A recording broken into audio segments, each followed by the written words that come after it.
ऐसी जो मतलब डिजीज मतलब क्या होता है, रोग, कॉजिंग मतलब उत्पन्न करना, ऐसा भाग जो रोग उत्पन्न कर रहा है ना। तो सबसे पहले जब भी साइंटिस्ट किसी भी रोग का क्या बनाते हैं, वैक्सीन बनाते हैं, तो सबसे पहले साइंटिस्ट उस रोग का रोगजनक लेते हैं। जैसे कि अगर आप साइंटिस्ट को बोला कि कोरोना वायरस का टीका बनाओ, तो सबसे पहले साइंटिस्ट कोरोना वायरस को लेंगे, सबसे पहले उसकी संरचना का अध्ययन करेंगे और पूरी संरचना में अध्ययन करके पता लगाएंगे कि यार इस संरचना में रोग कौन उत्पन्न कर रहा है, और जो भाग रोग उत्पन्न कर रहा है उसे अपन बोलेंगे डिजीज कॉजिंग एबिलिटी, कि ये वाला पार्ट इसकी डिजीज कॉजिंग एबिलिटी है, ये वाला पार्ट क्या है, डिजीज कॉजिंग एबिलिटी है, मतलब ये वाला पार्ट हमारे मनुष्य के अंदर कोरोना रोग उत्पन्न कर रहा है ना। डिजीज कॉजिंग एबिलिटी इस जीवाणु का वह भाग जो हमारे अंदर नुकसान पहुंचा रहा है, हमें बीमार कर रहा है, रोग उत्पन्न कर रहा है। तो साइंटिस्ट सबसे पहले रोगजनक की या फिर रोगाणु की संरचना का अध्ययन करेंगे और पता लगाएंगे कि कौन सा भाग रोग उत्पन्न कर रहा है।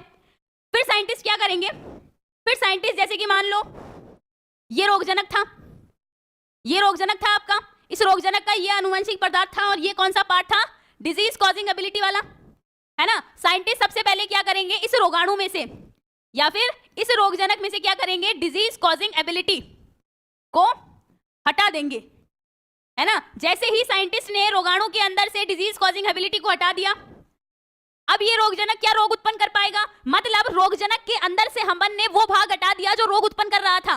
रोगजनक में से अपन ने रोग उत्पन्न करने वाला भाग माइनस कर दिया, हटा दिया। रोगजनक में से रोग उत्पन्न करने वाला भाग हमने हटा दिया। फिर इस रोगजनक को अपन क्या बोलेंगे, निष्क्रिय रोगजनक।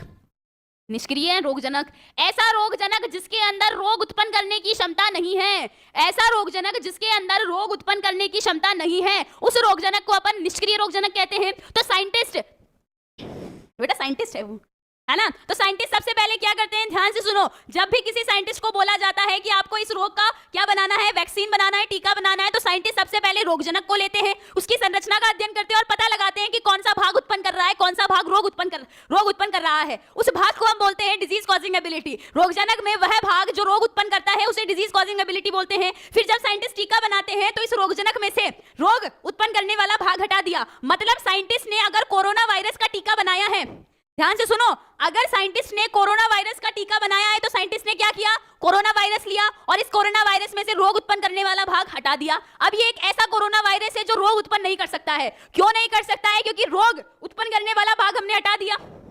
अब इस निष्क्रिय रोगजनक को टीकाकरण में क्या किया जाता है, अब ध्यान से सुनो, टीकाकरण में व्यक्ति के शरीर में जो आपके वैक्सीन लगती है ना, कोरोना वायरस का जो टीका लगता है, इंजेक्शन लगता है, उस इंजेक्शन में क्या होता है, निष्क्रिय रोगजनक होता है। जैसे कि मान लो मुझे कोरोना वायरस की इंजेक्शन लग रही है, तो मेरे अंदर जो इंजेक्शन लगेगी ना, उस इंजेक्शन में निष्क्रिय कोरोना वायरस का रोगजनक होगा, है ना। तो वैक्सीन में क्या किया जाता है, निष्क्रिय रोगजनक को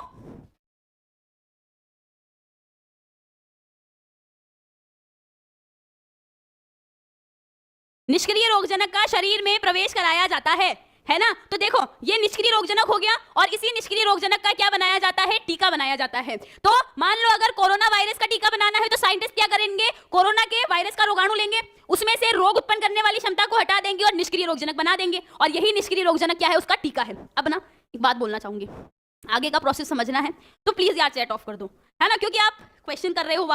रामलाल का बेटा है प्यारे, कल की क्लास में बताया था, ठीक है, प्यारे है। अब वैक्सीन में क्या होता है मैंने आपको बता दिया, वैक्सीन में होता है निष्क्रिय रोगजनक। अब एक क्वेश्चन का आंसर दे देती हूं, वैक्सीन बनने में टाइम क्यों लगता है, क्योंकि बेटा जी साइंटिस्ट वैक्सीन बनाने के लिए सबसे पहले रोगजनक की संरचना का अध्ययन करते हैं। उनकी संरचना का अध्ययन करने में उनको समय लगता है, संरचना में कौन सा भाग रोग उत्पन्न कर रहा है उसका पता लगाने में, है ना, टाइम लगता है। तो इस पूरे प्रोसेस में टाइम लगता है, दैट्स व्हाई वैक्सीन बनने में थोड़ा समय लगता है। दूसरा पॉइंट, कैसे वैक्सीन, अब दूसरा क्वेश्चन हमारा क्या था कि यार जब हमें वैक्सीन लग जाती है, हमें टीका लग जाता है, तो हम बीमार क्यों नहीं होते हैं, हमें रोग क्यों नहीं होता है। तो ध्यान से सुनो, जैसे ही हमें टीका लगता है, टीके में क्या होता है, निष्क्रिय रोगजनक। मान लो प्यारे को कौन सा वायरस का रोगजनक लगाया हमने, प्यारे को हमने कोरोना का टीका लगाया। ध्यान से सुनेंगे मेरी बात कि मान लीजिए प्यारे को अपन ने कोरोना का टीका लगाया, ठीक है, तो प्यारे को कोरोना का टीका लगाया मतलब कोरोना का निष्क्रिय रोगजनक, कोरोना का निष्क्रिय रोगजनक प्यारे के शरीर में प्रवेश कराया। अब प्यारे के शरीर में क्या है बेटा जी, प्यारे के शरीर में प्रतिरक्षा तंत्र है। अब प्रतिरक्षा तंत्र के अंदर जो आपकी टी लिम्फोसाइट है, टी लिम्फोसाइट और बी लिम्फोसाइट, ध्यान से सुनो, जैसे ही हमने प्यारे को कोरोना का टीका लगाया मतलब कोरोना का निष्क्रिय रोगजनक प्यारे के शरीर में प्रवेश कराया, जैसे ही ये निष्क्रिय रोगजनक प्यारे के शरीर में जाएगा, है ना। प्यारे के शरीर के अंदर प्रतिरक्षा तंत्र है और प्रतिरक्षा तंत्र के अंदर प्रतिरक्षा तंत्र की कोशिकाएं हैं टी लिम्फोसाइट और बी लिम्फोसाइट। अब जैसे ही प्यारे के शरीर में ये निष्क्रिय रोगजनक जाएगा, अब प्यारे के शरीर की जो प्रतिरक्षा तंत्र की कोशिका है ना, प्यारे के शरीर की प्रतिरक्षा तंत्र की कोशिका को ये मालूम नहीं है कि ये रोग उत्पन्न करेगा या नहीं करेगा, उसको कोई मतलब नहीं है। उसके लिए वो सिर्फ बाहरी पार्टिकल है ना, उसके लिए वो उसके शरीर का नहीं है कुछ, वो कहीं बाहर से आया है। बेटा जी, हमारे शरीर के अंदर जो कोशिकाएं होती है, जो स्पेशली प्रतिरक्षा तंत्र की कोशिकाएं हैं, है ना, उनको पता है कि यार ये कोशिकाएं मेरे शरीर की है, मुझे इसको नहीं मारना है, ये वाला पार्टिकल बाहर से आया है, मुझे इसको मारना है ना। अब वो मुझे नुकसान पहुंचाएगा या नहीं पहुंचाएगा उससे कोई मतलब नहीं है। इस प्रतिरक्षा तंत्र की कोशिका को तो बस इतना मालूम है कि ये मेरे शरीर का है, मुझे इसे नहीं मारना है, ये बाहर से आया है, मुझे इसे किल करना है। चाहे वो मेरे लिए बाहर से आई हुई वो जो रोगजनक है वो मेरे लिए फायदेमंद हो, नुकसानदायक हो, कोई मतलब नहीं है ना। बाहर से आया हुआ कोई भी पार्टिकल, कोई भी सेल, कोई भी वायरस, ठीक है, उसको सिर्फ मारना है, ठीक है। उसको पता है कि यार ये मेरे शरीर का नहीं है, बस तुरंत जाओ और किल करो। तो जैसे ही प्यारे के शरीर में निष्क्रिय रोगजनक को हमने टीके के फॉर्म में इसमें प्रवेश कराया, इस प्यारे के शरीर की प्रतिरक्षा तंत्र तो हो गया एक्टिवेट।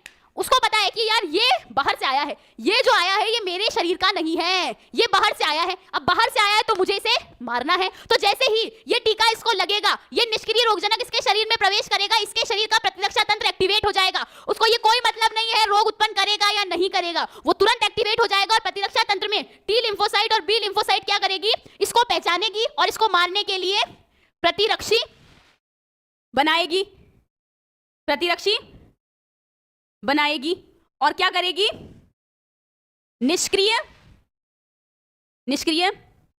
रोग जनक को किल करेगी, निष्क्रिय रोगजनक को किल कर देगी। देखो बेटा, प्रतिरक्षा तंत्र को ये नहीं पता था कि यार उसमें डिजीज कॉजिंग एबिलिटी है या नहीं है, उसे सिर्फ इतना पता था कि यार ये बाहर से आया है और बाहर से आया है तो मुझे इसे मारना है। तो जैसे ही ये निष्क्रिय रोगजनक इसके शरीर में आया, प्रतिरक्षा तंत्र एक्टिवेट हुआ और प्रतिरक्षा तंत्र में बी लिम्फोसाइट, टी लिम्फोसाइट में बी लिम्फोसाइट की टी हेल्पर सेल की हेल्प से बी लिम्फोसाइट की बी प्लाज्मा सेल ने एंटीबॉडी बनाई और उसको किल कर दिया। अब ध्यान से सुनो, जब ये रोगजनक इसके शरीर में आया तो यहां पर बी मेमोरी सेल और टी मेमोरी सेल भी है। ध्यान से सुनो, यहां पर बी मेमोरी सेल और टी मेमोरी सेल भी है। अब जब बी मेमोरी सेल और टी मेमोरी सेल है तो उस बी मेमोरी सेल ने और टी मेमोरी सेल ने इस रोगजनक की फोटो खींच ली। इस बी मेमोरी सेल और टी मेमोरी सेल ने इस रोगजनक की क्या कर ली, फोटो खींच ली, ताकि जब ये अगली बार आएगा तो उसके लिए क्या करेंगे, एंटीबॉडी जल्दी बन जाएगी, है ना। ये तो प्राइमरी रिस्पॉन्स है कि यहां पर रोगजनक आया, फिर प्रतिरक्षा तंत्र ने पहचाना, फिर कौन सी एंटीबॉडी से मारना है वैसी एंटीबॉडी बनाई, फिर उसको मारा। तो that is primary response, slow होगा, है ना। बट इसमें फायदा क्या हुआ कि बी मेमोरी सेल और टी मेमोरी सेल के पास में मेमोरी बन गई।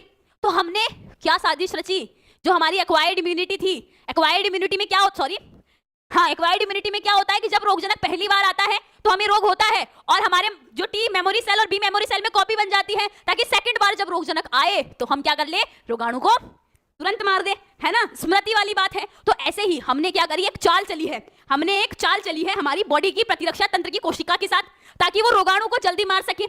हमने क्या करा, निष्क्रिय रोगजनक को डाल दिया। आपको पता है कि यार बाहर कोरोना महामारी फैल रही है, हर व्यक्ति को कोरोना हो सकता है। आपको पता है कि बाहर कोरोना महामारी फैल रही है, हर व्यक्ति को कोरोना हो सकता है। तो क्यों ना हम पहले ही उस व्यक्ति के शरीर में क्या कर दें, उसका टीका लगा दें। टीके में क्या होगा, निष्क्रिय रोगजनक को प्रवेश कराया जाएगा। टीके में क्या होगा, निष्क्रिय रोगजनक को प्रवेश कराया जाता है और इस निष्क्रिय रोग